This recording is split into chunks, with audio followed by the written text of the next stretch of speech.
So starting with midpoint theorem, इसमें total 2 exercise है और बहुत इजी चैप्टर है।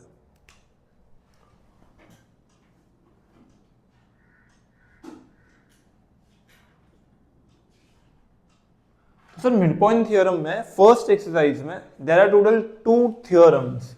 वो थ्योरम्स तुमको पहले लर्न करना है।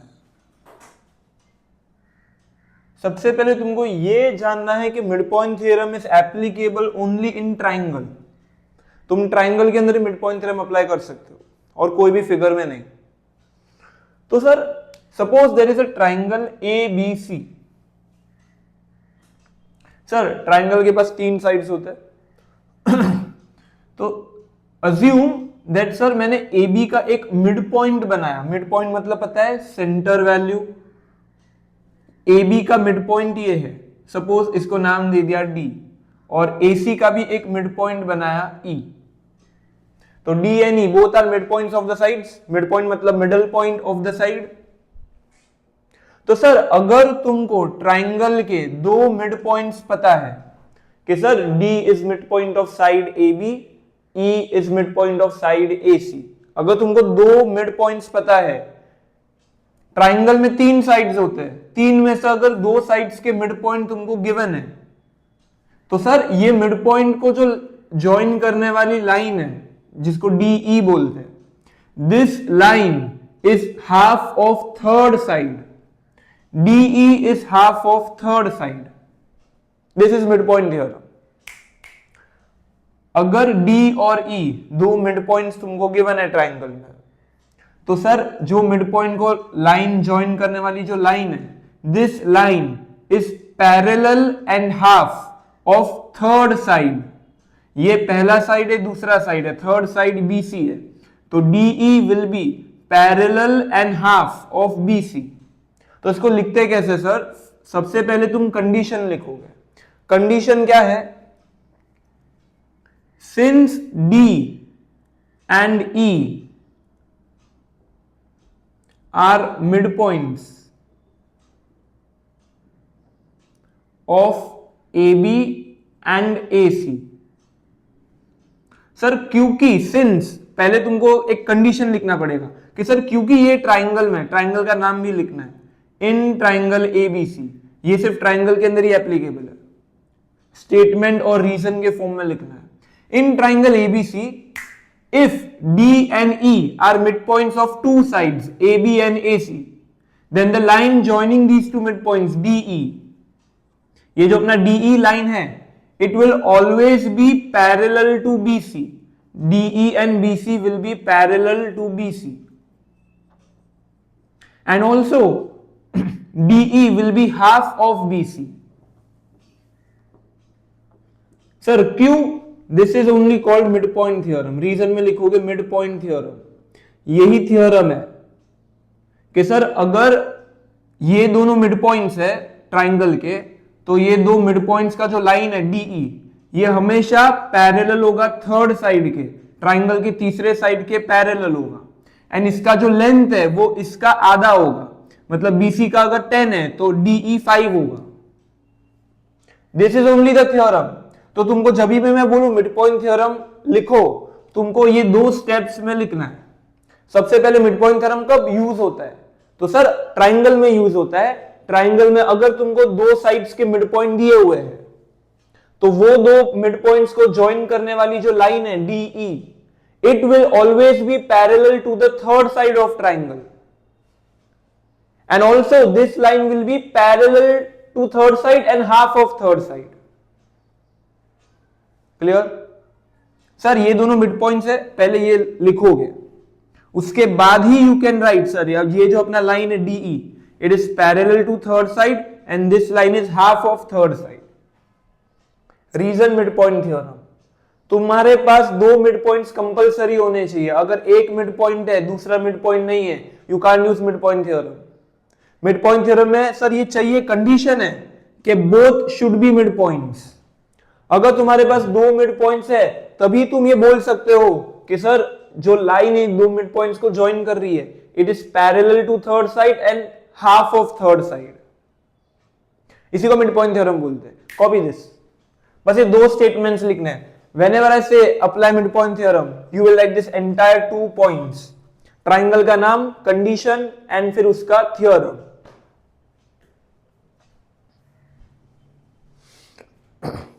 Copy this.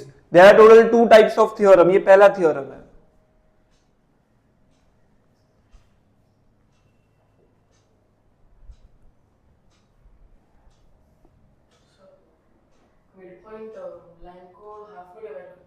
मिड पॉइंट मतलब middle line, middle point of the line, जो पूरे लाइन को 2 इक्वल पार्ट्स में डिवाइड करता है।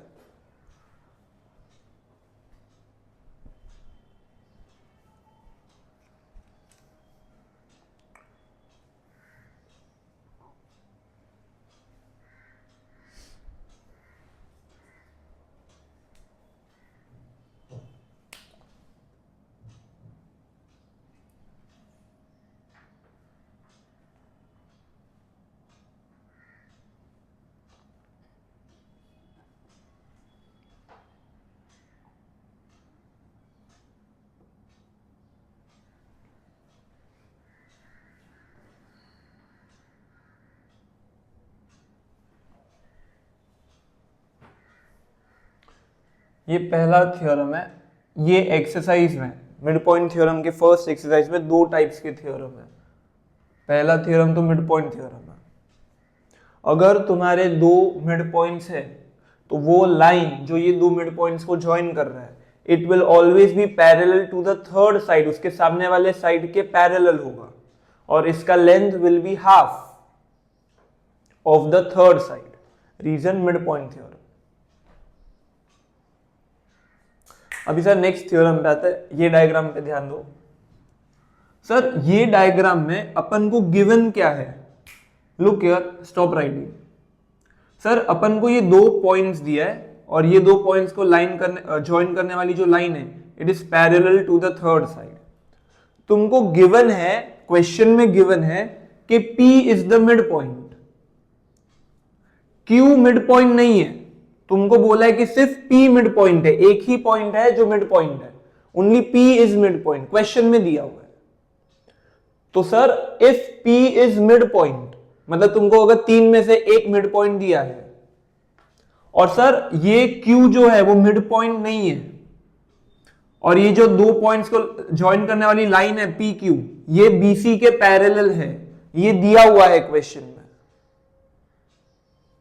तो sir if P is the midpoint of one side and PQ is parallel to another side, then by converse of midpoint theorem I can say that Q is also midpoint of AC। इधर तुमको लिखना है कि since तुमको 2 चीजें चाहिए, क्या? P is midpoint of AB, ये क्वेश्चन में तुमको दिया हुआ है। since के जगह if P is midpoint of AB, अपन को थ्योरम अप्लाई करना है। थ्योरम का कंडीशन क्या है कि P should be midpoint of AB, and एक और कंडीशन है that PQ should be parallel to BC। ये 2 कंडीशंस है। अगर ये 2 कंडीशंस है, therefore I can say that Q is midpoint of AC।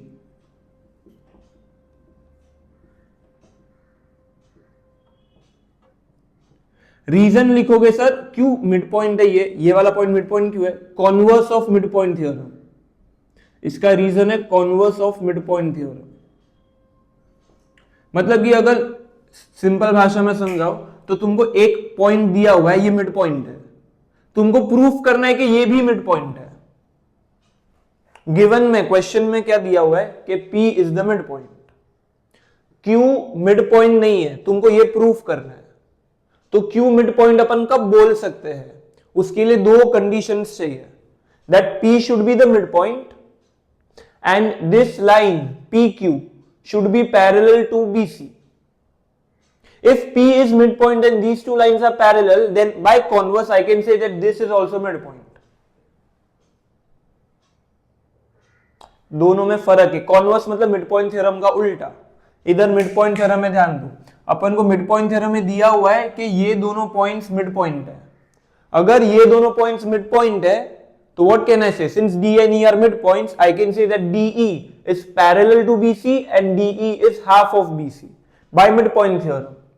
यहां पर दो midpoints दिए है, अपन प्रूफ क्या कर रहे हैं कि ये जो है ये दोनों लाइंस पैरेलल है और ये इसका आधा है, अपन ये प्रूफ कर रहे हैं। वेरेज ये वाले थ्योरम में अपन को बोला है कि P is the mid point, एक ही मिड पॉइंट दिया है, और अपन को बोला है sir PQ and BC both are parallel, ये गिवन है, ये गिवन है क्वेश्चन में। तो सर अगर ये दो इंफॉर्मेशन मेरे पास है कि one point is mid point and this line is parallel to BC, then I can say that Q is midpoint of AC. How Q becomes midpoint? By this theorem, converse of midpoint theorem. Sir, Q will get PQ is equals to half of BC. Sir अभी सम में तुमको दिया है sir कि P is midpoint of AB and these two lines are parallel. ध्यान देना sir, P midpoint है और ये दोनों लाइंस पैरेलल है, तो by converse I can say that Q is also midpoint. How Q becomes midpoint? By converse of midpoint theorem. Converse of midpoint theorem apply करने के लिए तुमको ये कंडीशन लिखना पड़ेगा दो। क्या कंडीशन चाहिए? That P should be midpoint and these two lines should be parallel. अगर ये दो कंडीशंस तुम मेंशन करते हो तो ही अगले स्टेप में you can write that Q is also midpoint of AC और उसका रीजन लिखोगे converse of midpoint theorem. Clear? तो कॉपी दीज टू थ्योरम्स। अब ये दोनों थ्योरम्स को एक साथ अप्लाई करना है, अपन सम करेंगे तब मैं बताऊंगा। तो लर्न दीज स्टेप्स। तुमको सर पहले तो कंडीशन लिखना है और वो कंडीशन का रिजल्ट लिखना है, मतलब कि थ्योरम। इधर भी कंडीशन लिखना है, उसके बाद थ्योरम। फर्स्ट थ्योरम में अप्लाई करने के लिए अपन को एक ही कंडीशन चाहिए कि both points should be mid point. If both are midpoints, then I can say that the line is parallel to third side and it is half of third side. यहां पर अपन को क्या चाहिए कंडीशन में कि एक पॉइंट मिड पॉइंट है, एक मिड पॉइंट है और ये दोनों लाइंस पैरेलल है।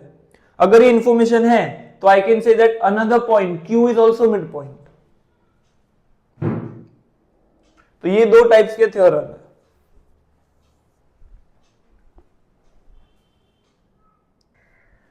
ठीक है, थ्योरम्स अपन ने दो कर लिए, converse and mid point theorem. तो अभी सम स्टार्ट करते हैं, एक्सरसाइज 11A उसका सेकेंड सम। अपन को सर क्वेश्चन में बोला है this is a diagram in triangle ABC। अपन को गिवन है they are saying that M is the mid point of AB, उन्होंने बोला है, और उन्होंने ये भी बोला है कि ये दोनों लाइंस पैरेलल है। तो सर तुमको क्लिक हो गया होगा, अगर एक मिड पॉइंट है और ये दोनों लाइंस पैरेलल है तो कॉन्वर्स यूज करना है और उससे ये प्रूफ करना है कि N भी मिड पॉइंट है। अपन को बस दो ही थ्योरम अप्लाई करना है, दोनों में से कोई भी एक या तो दोनों। तो सर ये गिवन कंडीशन से तो कॉन्वर्स यूज हो रहा है कि ये मिड पॉइंट है और ये दोनों लाइंस पैरेलल है, तो कॉन्वर्स से आई can say that N is also mid point. तो पहले कॉन्वर्स अप्लाई करते हैं। तो थ्योरम अप्लाई करने के लिए सबसे पहला स्टेप ट्राइंगल का नाम। भाई कौन सा ट्राइंगल? यहां पर एक ही ट्राइंगल है, इन ट्राइंगल ABC। पहले कंडीशन लिखोगे, थ्योरम का कंडीशन क्या है, क्या नेसेसिटी है? तो सर नेसेसिटी है कि since M is mid point of AB, sir M mid point होना चाहिए और MN BC के पैरेलल होना चाहिए, MN BC के पैरेलल होना चाहिए, ये कंडीशन है। अगर ये दो कंडीशन है, सेटिस्फाई हो रहा है, देयरफॉर इसका रिजल्ट क्या होगा सर? अगर ये दो आता है स्टेटमेंट अपने क्वेश्चन में तो अपन लिख सकते हैं कि N भी मिड पॉइंट है AC का, N is mid point of, therefore, since और देयरफॉर लिखना है, therefore MN is mid point of AC, N is mid point of AC। इसका reason converse of mid point theorem.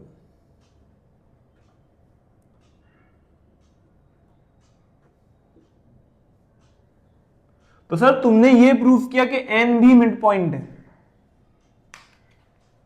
हो गया।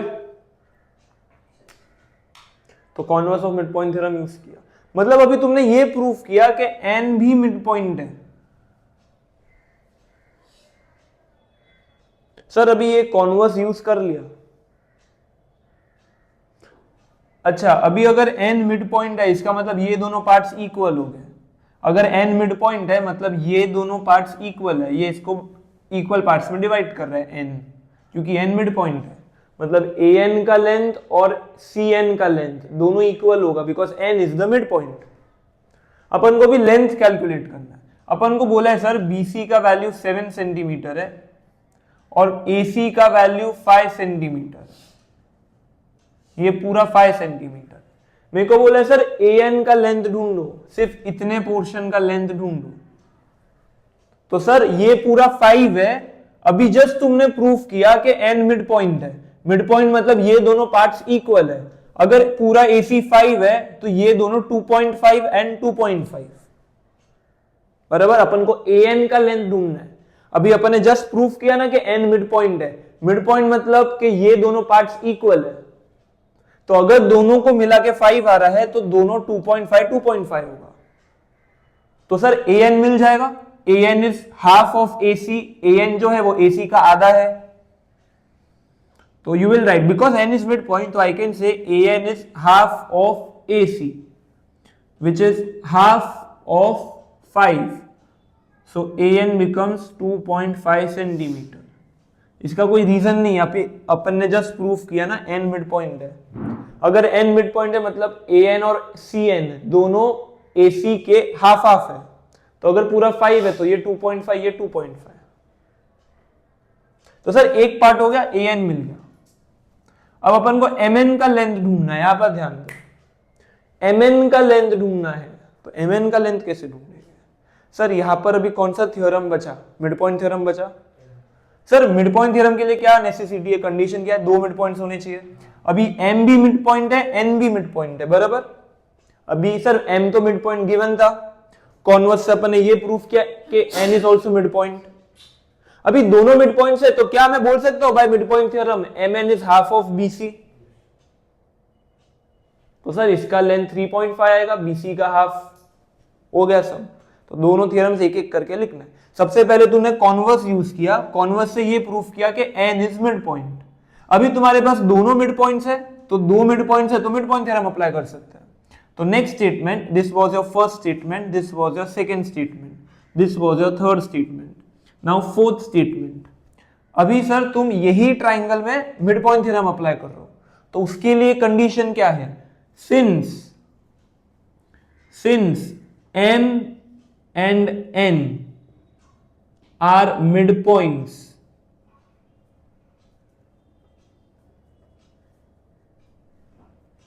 of AB and AC। Sir ये condition है कि अगर M और N मिड पॉइंट्स है तो देयरफॉर आई कैन से कि जो MN है ये BC का हाफ होगा। और मिड पॉइंट थ्योरम में एक और होता है कि MN BC के पैरेलल होगा, बट वो ऑलरेडी है तो लिखने की जरूरत नहीं है। इधर रीजन मिड पॉइंट थ्योरम। अपन मिड पॉइंट थ्योरम में दो लिखते हैं ना, दो आंसर्स आते हैं कि ये हाफ होगा और ये पैरेलल होगा, बट पैरेलल तो ऑलरेडी है, तुम लिखोगे फर्क नहीं पड़ेगा। तो sir MN half of BC by mid point theorem. तो हाफ ऑफ BC मतलब हाफ ऑफ 7, BC का लेंथ 7 है, तो विच इज 3.5 सेंटीमीटर। तो MN इज 3.5 सेंटीमीटर। तो सर पहले कॉन्वर्स से अपन ने इसको मिड पॉइंट प्रूफ किया। जब अपन के पास ट्राइंगल में दोनों मिड पॉइंट्स आ गए तो मिड पॉइंट थ्योरम अप्लाई करके ये प्रूफ किया कि MN is half of BC। तो ये सब में दोनों थ्योरम्स और ऐसे ही टाइप के सम्स आएंगे। हो गया, आगे जाते नेक्स्ट सम पे। Question number 3।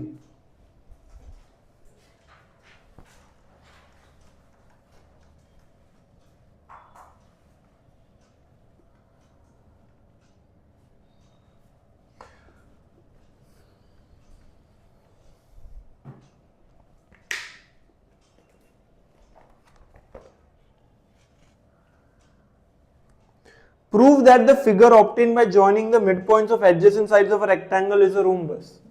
तो सर एक रेक्टेंगल बनाना है।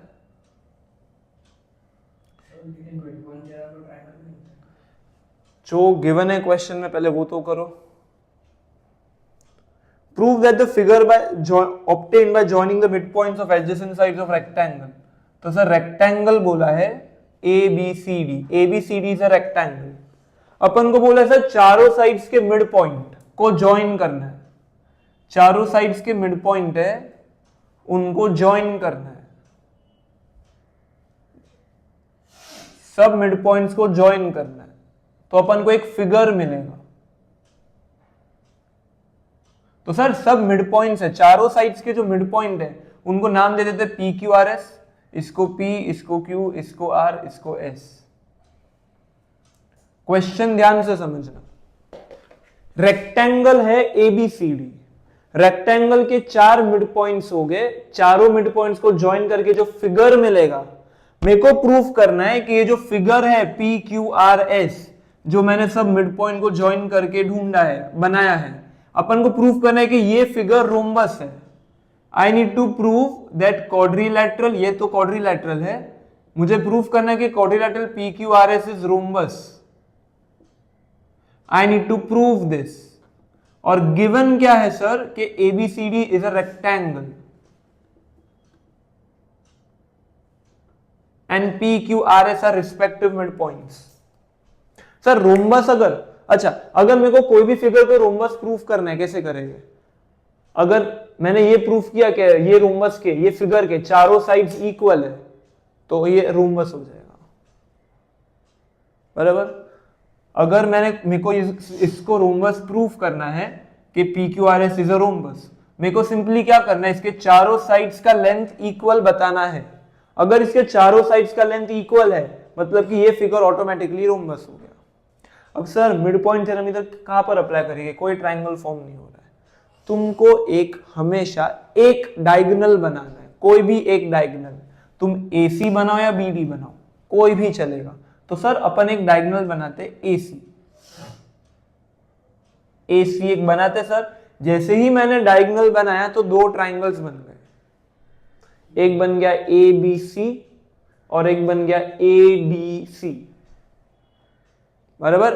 मैंने डायगोनल बनाया तो डायगोनल के नीचे एक ट्रायंगल बना, ट्रायंगल ABC, और डायगोनल के ऊपर भी एक ट्रायंगल बना ADC। अब बस ये 2 ट्रायंगल्स में अपन को मिड पॉइंट थ्योरम अप्लाई करना है। लुक हियर, सो सर ये ABC पे ध्यान देना, ABC पे। इन ट्रायंगल ABC इसके तीनों साइड्स कौन सा है? AB, BC एंड AC, ये 3 साइड्स है। सर ये वाले ट्रायंगल में ABC में Q and R both are mid points, अपन को बोला है ना चारों मिड पॉइंट्स है, Q and R both are midpoints. So if Q and R are midpoints, so QR will be half of AC. बराबर, QR will be half of AC because both are midpoints. तो this length, ये जो side है इसका length will be half of AC. अपन कौन सा triangle ले रहे? ABC। तुमको सिर्फ ABC पे ध्यान देना है। ये इसका थर्ड साइड है, तो अगर ये दोनों मिड पॉइंट्स है तो ये it will be half of AC and it will be parallel to AC. Clear? फिर ऊपर वाले ट्राइंगल में आओ, ADC में, ADC ये बड़े ट्राइंगल में, ये बड़े ट्राइंगल में 3 साइड्स कौन से? AD, DC and AC। बड़े ट्राइंगल में ये, इसको इग्नोर करो ये लाइन को, ADC ये बड़े ट्राइंगल में sir PNS both are midpoints, PNS both are midpoints, so what can I say? PS ये जो लाइन है इसका जो लेंथ है it will be half of AC by midpoint theorem। अभी सर QR का लेंथ half of AC है, PS भी half of AC है, तो I can say that QR and PS both are equal क्योंकि दोनों का लेंथ AC का हाफ है। तो मैंने ये प्रूफ किया कि ये दोनों साइड्स इक्वल है, QR and PS are equal.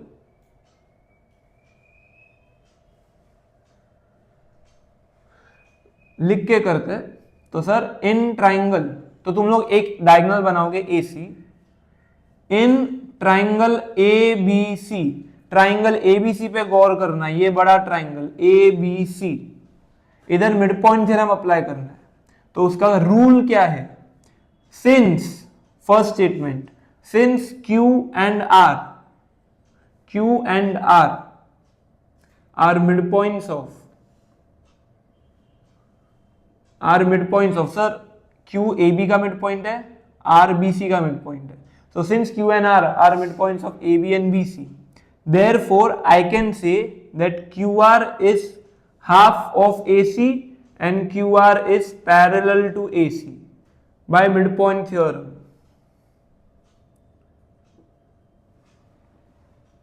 तुमको ट्राइंगल चाहिए तो तुमने एक डायगोनल बनाया ताकि ट्राइंगल फॉर्म हो जाए. ये बड़ा ट्राइंगल में Q एंड R एक मिड पॉइंट है, दोनों मिड पॉइंट है, तो ये थर्ड साइड के पैरेलल और हाफ होगा. अब similarly mid point theorem apply करो ऊपर वाले ट्राइंगल में, ADC में. ADC ऊपर वाला जो ट्राइंगल है, ये वाला बड़ा ट्राइंगल, इसमें भी मिड पॉइंट थ्योरम अप्लाई करो. तो second statement, in triangle ADC, ये ऊपर वाले ट्राइंगल में P and S, since P and S are mid points, अपन को बोला है कि चारों मिड पॉइंट्स है. Since P and S are mid points of AD and CD, therefore I can say that ये जो लाइन है जो दोनों मिड पॉइंट्स को ज्वाइन कर रहा है PS, it will be half of third side AC. PS will be half of AC and also PS will be parallel to AC. Again by midpoint theorem. तुमको mid point दोनों दिए हुए तो mid point theorem ही apply होगा.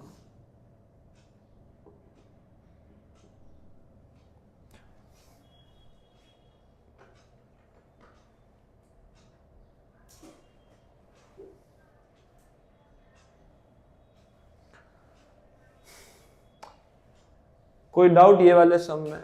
जरा सा भी doubt हो यू कैन आस्क. कोई भी सिली डाउट हो you can ask. Sir QR AC का हाफ है, इधर ध्यान दो, QR AC का हाफ है, PS भी AC का हाफ है, मतलब दोनों का लेंथ AC का हाफ है. तो मैं बोल सकता हूं कि sir QR and PS both are equal, क्योंकि दोनों ही AC का हाफ है. अरे सर अगर QR का जो लेंथ है वो AC का आधा है और PS भी AC का आधा है, तो ये दोनों आपस में इक्वल हो गए. हो गया. अभी नेक्स्ट, तो सर ये तुमको लर्न करना है कि अगर तुमको ये दोनों साइड्स को इक्वल प्रूफ करना है तो बीच में एक डायगोनल बनाओ और ये प्रूफ करो कि ये वाला साइड AC का हाफ है और PS भी AC का हाफ है, तो ये दोनों आपस में इक्वल. तो वो अभी नहीं लिखेंगे, अब मैंने समझाया कि ये दोनों इक्वल हुए. अच्छा सर ये दोनों इक्वल हो गए, ये दोनों इक्वल हो गए. अभी सर मेरे को ये दोनों को इक्वल प्रूफ करना है, ये दोनों को इक्वल प्रूफ करना है, तो अभी मैं क्या करूंगा? एक और डायगोनल बनाऊंगा. सर ये दोनों साइड्स को इक्वल प्रूफ करने के लिए मैंने इन दोनों के बीच में एक डायगोनल बनाया. अब ये दोनों को इक्वल प्रूफ करने के लिए मैं दूसरा डायगोनल बनाऊंगा. अब सर ये जब मैं डायगोनल बना रहा हूं तो दो ट्राइंगल्स फॉर्म हो रहे हैं. डायगोनल के ऊपर बड़ा ट्राइंगल बन रहा है ABD, ये ग्रीन वाला लाइन देखो, इसको बेस लेना है. ABD एक ट्राइंगल बन रहा है और ये डायगोनल के नीचे एक और ट्राइंगल बन रहा है BCD, ये वाला बड़ा ट्राइंगल. तुमको बस ट्राइंगल आइडेंटिफाई करना है, अप्लाई मिड पॉइंट थ्योरम ही करना है. मैंने एक डायगोनल बनाया BD, तो सर ये डायगोनल के ऊपर एक ट्राइंगल फॉर्म हो रहा है, बड़ा ट्राइंगल ABD, और ये ही डायगोनल के नीचे एक और ट्राइंगल फॉर्म हो रहा है BCD. तो अब ये दोनों ट्राइंगल्स में भी मिड पॉइंट थ्योरम अप्लाई करो. सो नील अप्लाई मिड पॉइंट थ्योरम. कौन से ट्राइंगल में? ABD में. ABD ये ऊपर वाला triangle.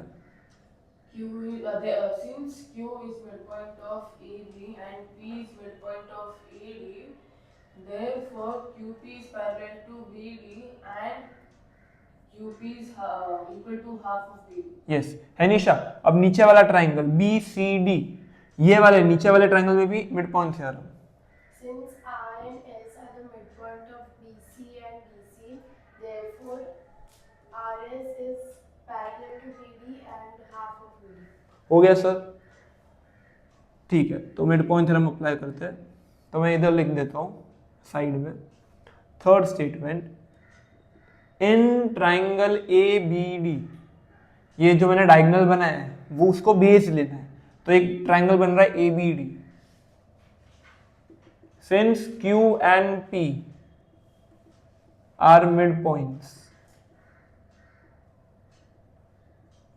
of AB and AD, therefore you can say that QP is half of BD and QP is parallel to BD। Reason में लिखना बाजू में मिड पॉइंट थ्योरम। फोर्थ, अभी सर नीचे वाला ट्राइंगल, ये जो डायगोनल बना है उसके नीचे वाला triangle BCD, in triangle BCD since R and S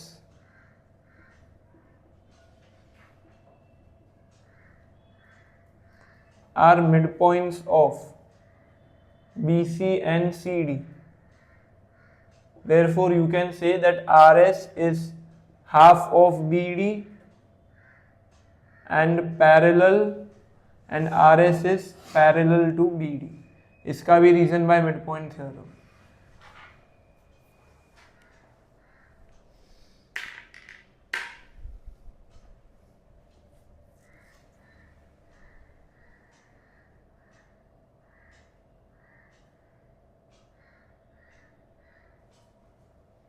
तो सर तुमने 4 बार मिड पॉइंट थ्योरम अप्लाई किया है 4 ट्राइंगल्स में। पहले AC वाला डायगोनल बनाया और AC के नीचे वाला ट्राइंगल और ऊपर वाले ट्राइंगल में मिड पॉइंट थ्योरम अप्लाई किया, जिससे कि अपने ये प्रूफ किया कि PS और QR ये दोनों AC के हाफ है।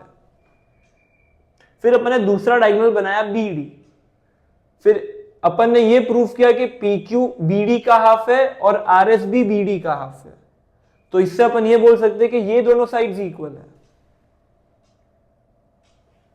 बराबर सर? देखो PQ and RS both are half of BD, so they are equal। QR and PS both are half of AC, so ये दोनों साइड्स are equal। तो क्या मैं बोल सकता हूं अब ये रोम्बस है? क्या चारों साइड्स इक्वल है आपस में? सर ये दोनों साइड्स इक्वल है और ये दोनों साइड्स इक्वल है, चारों साइड्स किधर इक्वल हुआ है? सिर्फ ये दोनों इक्वल है, QR and PS are equal. और इधर से मैं बोल सकता हूं कि ये दोनों साइड इक्वल है, मतलब मैंने ये प्रूफ किया कि अपोजिट साइड्स इक्वल है और इसके अपोजिट साइड्स इक्वल है, चारों साइड का लेंथ सेम है। ये का प्रूव हुआ? बराबर? अगर एग्जांपल लेंथ वैल्यू से समझो, अगर ये दोनों साइड्स इक्वल है, दोनों का लेंथ 10 सेंटीमीटर हो सकता है, और अगर ये दोनों साइड्स इक्वल है, दोनों का लेंथ 20 सेंटीमीटर हो सकता है। तो ये का प्रूव हुआ कि चारों साइड्स इक्वल है। मतलब अभी मेरे को ये प्रूफ करना है कि ये एडजेसेंट साइड्स ये दोनों भी इक्वल है। अभी लास्ट स्टेप तुम क्या लिखोगे? फिफ्थ, रेक्टेंगल में क्या होता है सर? रेक्टेंगल में दोनों डायगोनल्स का लेंथ इक्वल होता है, ये प्रॉपर्टी है रेक्टेंगल का। रेक्टेंगल में जो दो डायगोनल्स होते हैं AC और BD, उनका लेंथ सेम होता है। In rectangle, both diagonals are equal। In rectangle,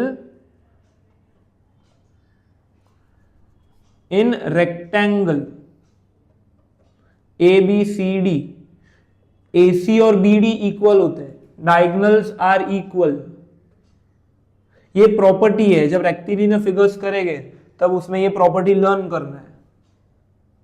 rectangle में एक प्रॉपर्टी है कि दोनों डायगोनल्स का लेंथ सेम होता है। बराबर? दोनों डायगोनल्स का लेंथ सेम होता है। अगर सर AC और BD इक्वल है तो मैं क्या ये बोल सकता हूं कि half of AC will be half of BD, दोनों के आधे आधे भी इक्वल हो गए। अगर AC और BD दोनों लाइन सेम है, दोनों का वैल्यू सेम है, तो दोनों का हाफ भी सेम होगा। सर इधर हाफ क्यों लिखा आपने? अब सर हाफ ऑफ AC क्या है? Half of AC, half of AC क्या है? QR and PS। तो हाफ ऑफ AC क्या है? QR एंड PS, और ये दोनों will be equal to half of BD। Half of BD क्या है? QP and RS। तो सर यहां से चारों साइड्स इक्वल,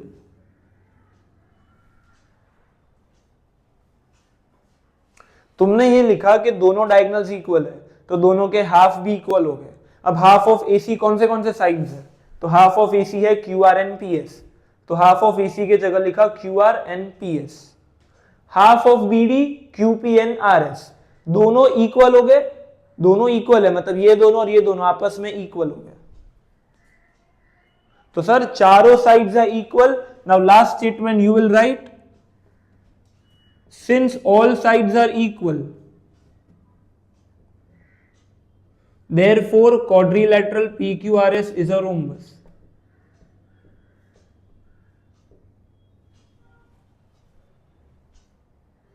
तो ये वाला सम यहां पर कंप्लीट हुआ।